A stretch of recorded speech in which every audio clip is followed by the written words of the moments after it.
ndi nthawi ya nkhani.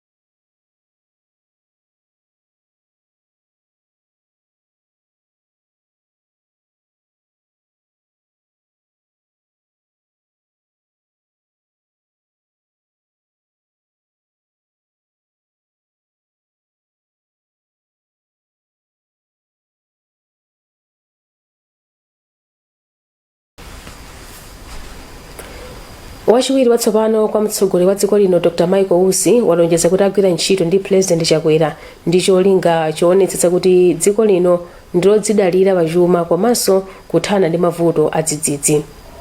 Dr. Usi anena izi lero ku nyumba ya malamulo komwe amawalumbiritsa kulowa m'malo mwa Dr. Saulos Chilima omwe anafa pa ngozi ya ndege limodzi ndi anthu ena asanu ndi atatu. Iwo afotokozanso kuti ayitanitsa msonkhano ndi akuluakulu a chipani cha UTM kuti awafotokozere zomwe adawauza Achakwera asadawasankhe pa udindowu. Izi ndi zina zomwe analankhula Usi. Bwana President, mutandiuza kuti mwandisankha. Malo mona kuti ndisangalale, mutandiuza zimene zili mkati mwa Vice President imo. Ndinaona kuti munthu une nditha kuoneka chonchi koma mkatimu ndi mtima wanga ndasanduka nkhalamba. Ndasanduka nkhalamba chifukwa chonena kuti nkhalamba maganizo ake amakhala kufunira zabwino zizukulu ndi anake. Imapanga sacrifice idyani iyo ili ndi njala. Ndimakonda kuthamanga zimene ndimakonda zonse kuthamanga kupita kusika ndekha zonse ndalandidwa.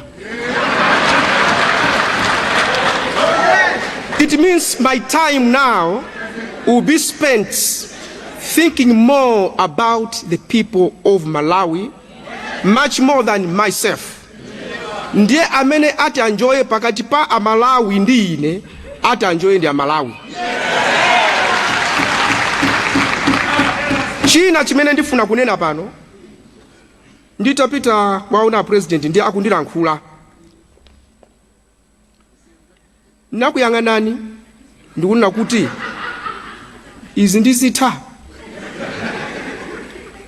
chifukwa ine ndazolowera mwachisanzo Honorable Tourism Vera Kantukule nimatanthauzi na kunduza kuti pa ndivya ndunatu chifukwa ndazolowera kucheza momasuka koma pakali panopa ndiyenda ndikhale ndi ulemu wonse wa Vice President.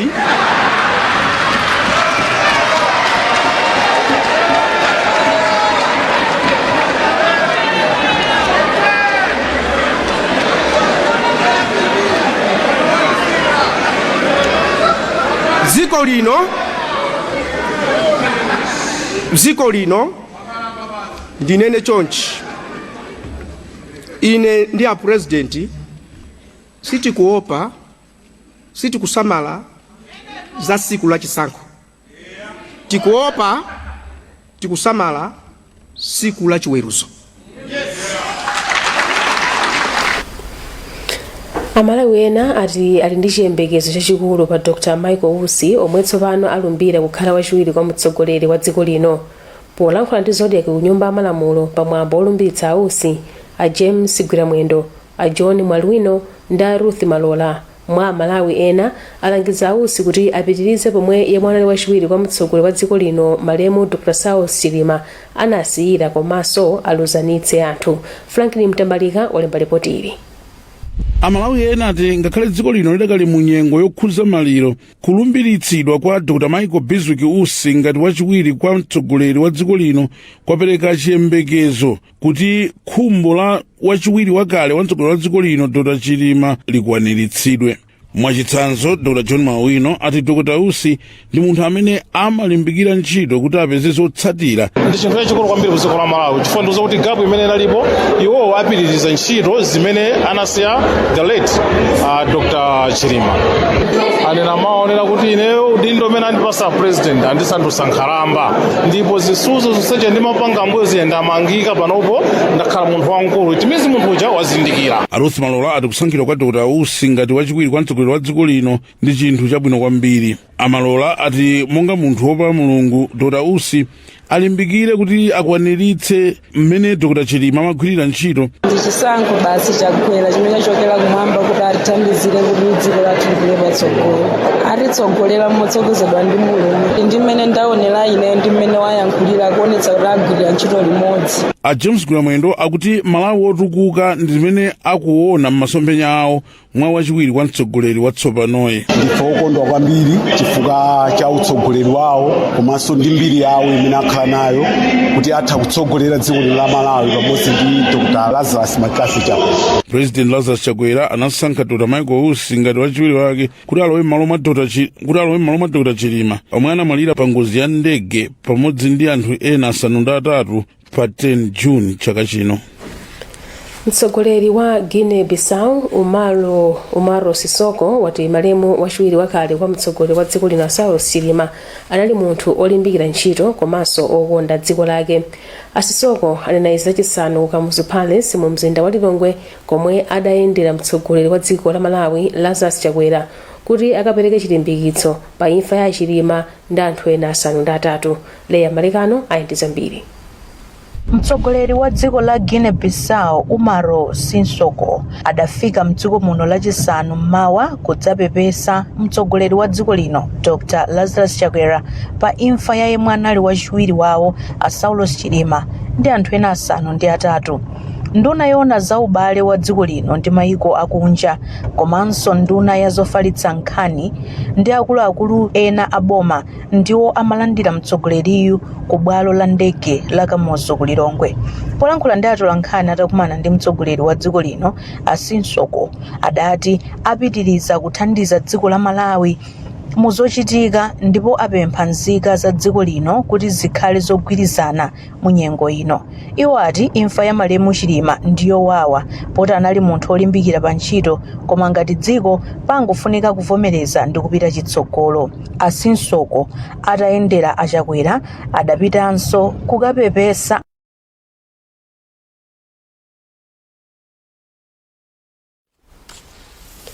Achinyamata omwe akhala kulimbikitsa boma kufulumizitsa ulendo wawo okagwira ntchito ku Israel apempha bomalo kuti lithandize kuchepetsa mtengo wa ndondomeko zina. Mtsogoleri wa achinyamatawo Adingiswayo Kumwenda amalankhulapo pakalata yoyitanira ntchito ya unduna wa za ntchito yomwe yatuluka lero kuti anamvana ndi boma kuti iwowa adzakhala woyamba kuwaganizira pa ntchitoyi popewa makamaka popeza adutsa kale mu zambiri. Tili ndi ripoti omwe walemba Western Guta. Wapampando wa achinyamatawa Adingiswayo Kumwenda watakumana kale ndi zovuta kuphatikizapo kupeza kalata za kuchipatala ndi ku polisi zomwe nzokwera mtengo motero wapempha boma kuti lilowererepo kutsitsa mtengo wopangitsira izi. Koma ngakhale wati ndodabwa kuti kalata zomwe anapereka kale zili kuti Akumwenda ati sakuonapo vuto kuti afusirenso ntchitozi koma akhale oyambirira kuwaganizira popeza analata walemba kale. Kalata zathu za kuchipatala zinapangadi expire patamana kuti myezi itatu Israel ndi dziko limene limayang'anisa kwambiri nkhani imene ndipo ife tikhala okondwa komanso tikupempha kuti nkhani yokapanga zikatazo atiganizirenso kumbali ya zimene tikuyina kuyisa ntchito ngati zolipira kuti tisakhale zokwera kwambiri kuchena kutengera kuti tili ngongole zochuluka. Koma pa msonkhano wina wa atola nkhani m'mbuyomu mlembi mundu unaona za ntchito Awezi Kaira anati achinyamatawa adzafunikira kufusiranso ntchito komanso kuchita zinthu zina popeza kalata zakale zikanakhala zitaleka kugwira ntchito pofika pano. Pa 11 March achinyamatawa anapereka kalata ya madandaulo ku nduna wa za ntchito ku Lilongwe ati kamba kochedwesa kumalizitsa mgwirizano wa ntchito mwa zina. Apolisi anapirikitsa gululi lomwe posachedwapa linachita zionetsero komanso mbindikiro ku Lilongwe pa chifukwa chomwechi. Ndine Western Guta ku Lilongwe. Mukuonera nkhani pano pa Zodiac ndipo muli ndine Happy Mzembe. Tili ndi zambiri nkhani pomwepo.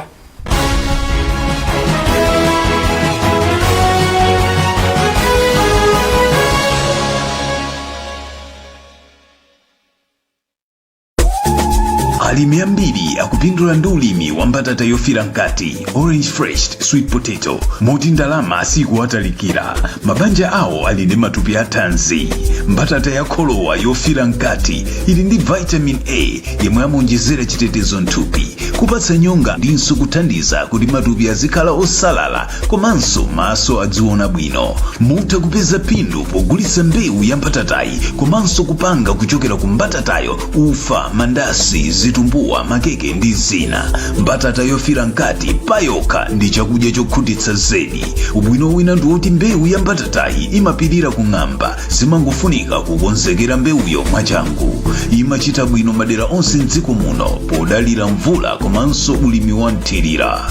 Mbatata yofira mkati ndi chuma chakudya komanso thanzi. Uthengawu akukupatsirani ndi International Potato Center ndi thandizo lochokera ku the Embassy of Ireland komanso 1CGIAR ku project ya Ukama Ustawi.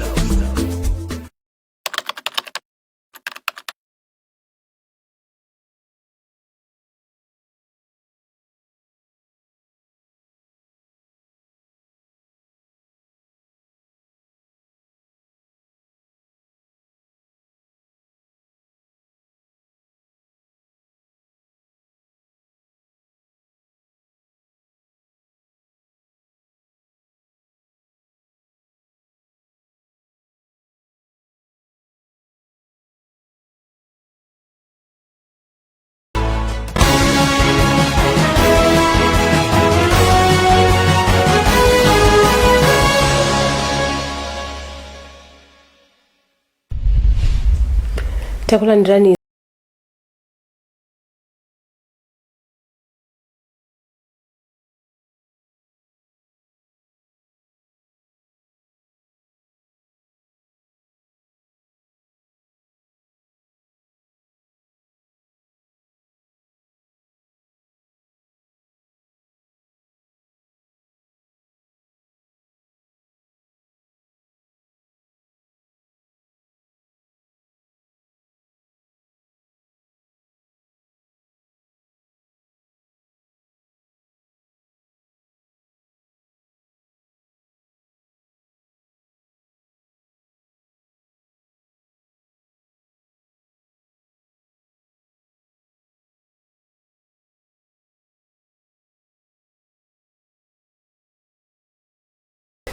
mafumu a mizinda inayi ya mdziko lino atenga chiletso ku bwalo lalikulu la milandu choletsa ganizo la unduna oona za maboma ang'ono kuchita chisankho cha mafumu a mizindayi.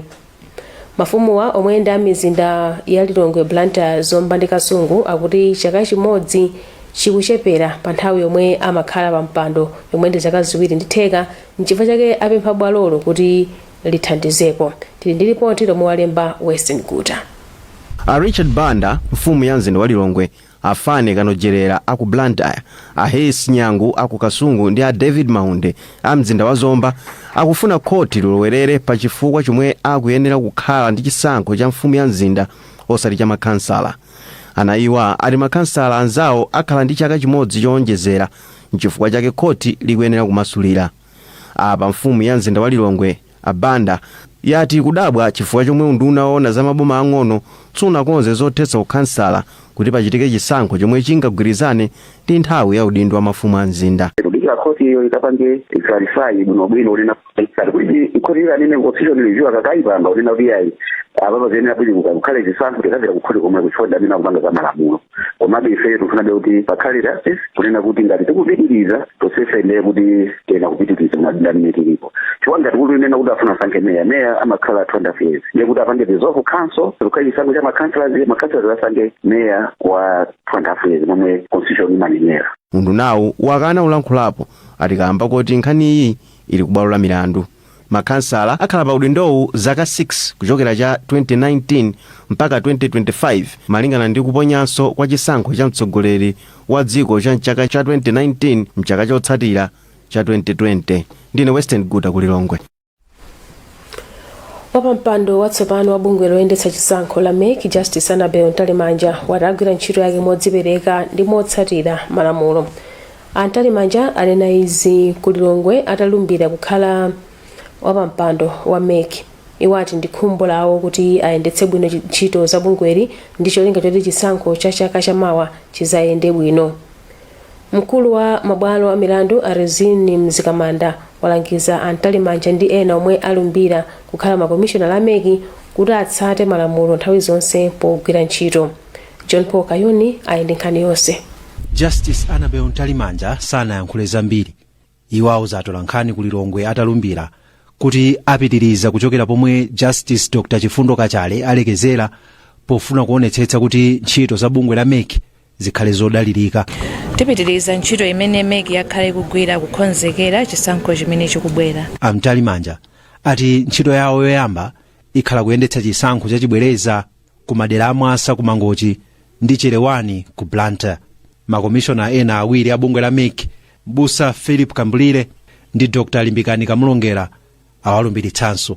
Poyankhula pamwambowu, mkulu wa mabwalo a milandu mdziko lino Arezini Mzikamanda walangiza wapampando watsopano wa bungwe la meki ndi makomishona awiriwa kuti adzitsatira malamulo nthawi zonse pogwira ntchito yawo.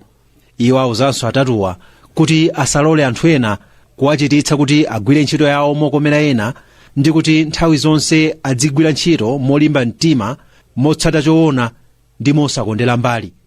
Ndine John Paul Kayuni m'malo mwa Zodiac.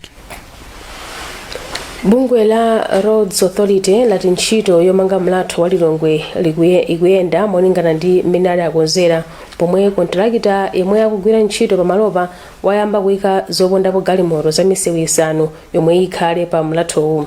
Polankhula pomwe amakhazikitsa ntchitoyi m'mawawu, mneneri wa bungweli Aposha Kajanga anati ntchitoyi itenga miyezi iwiri kuti amalize kuyika zopondera 49 zolemera matani 50 chilichonse. Akajanga ayamikira anthu okhala mu mzinda wa Lilongwe chifukwa choonetsetsa kuti anthu sakuba katundu ogwira ntchito pamalopa. Akajanga akufotokoza. Ndizoonadi kuti lero tinabwera pano pamene tikumanga mlatho wa Lilongwe watsopano, timazaona kukhazikisa kwa mabimu. Mabimuwa ndi pamene galimoto zizayendapo pamwamba. Pakatipa kuyambira mwezi wa Novemba pamene tinagumula mlatho wakale uja, anthu amafunsa kuti kodi kumene kuja mukutani. Sitikuona zimene zikuchitika. Chimene timachita ndi choti timayamba no kukumba pansi, timafunika tipeze mwala pansi ndiye umapereka foundation yabwino. Ndiye timakumba ndipo tamanga miyendo ya mlathowu about 1.5 meters kuchokera pansi kufika pamwamba kuti tiyambe kuyika mapiya abwinobwino tikhazikise mabimu apamwamba pamene galimoto zizayenda. Tagwira ntchito imeneyi ndipo lero timakhazikisa mabimu amene wawa ndi olemera 50 tani bimu imodzi. Ndizolemera kwambiri faka kuyuza njanji imene amagwirisa ntchitoyi kuti akhazike mabimu pa mlathopa. Ntchito imeneyi ayichita kwa pafupifupi miyezi iwiri kunyamula zimenezi kukhazikisa pa mlatho paja kuti ntchito ipitirire. Milatho ndikhulupira mudziwa kuti ndi iwiri. Mlatho umodzi uli ndi maleni awiri, mlatho wina uli ndi maleni atatu. Aphatikiza ndi kukhala mlatho umodzi. Pa mlatho waung'ono pakhala 21 beams. Pa mlatho wokulirapo pakhala mabimu 28. Kuphatikiza kupanga mlatho waukulu wa maleni 5. Imene ntchito iyi kuyendera ndipo tikukhulupirira kuti panopa pamene tilili pano ndi ntchito imene yayamba iyi tikunena kuti tagwira ntchito yokwanira about 41% ya ntchito yoti tigwire. Ndikukhulupirira mukudziwa kuti ntchito imene tizayimaliza mu March mwezi wa 2026. Koma pomafika pa mapeto pa 2025 tizakhala kuti ntchito mlatho onse tamaliza, tikungoyika mwina zotetezera ngati ma guardrails, ma handrails, kulembalembapo bwinobwino kuwalembera kuti anjinga muziyenda apa, oyenda pansi muzidusa umo, ofuna kuwoloka apanso. Ndipo pamapeto pa nkhanizi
children, how many of you brushed this morning? And this little boy, his hand didn't go up. And I said, well, why didn't you brush this morning? He said,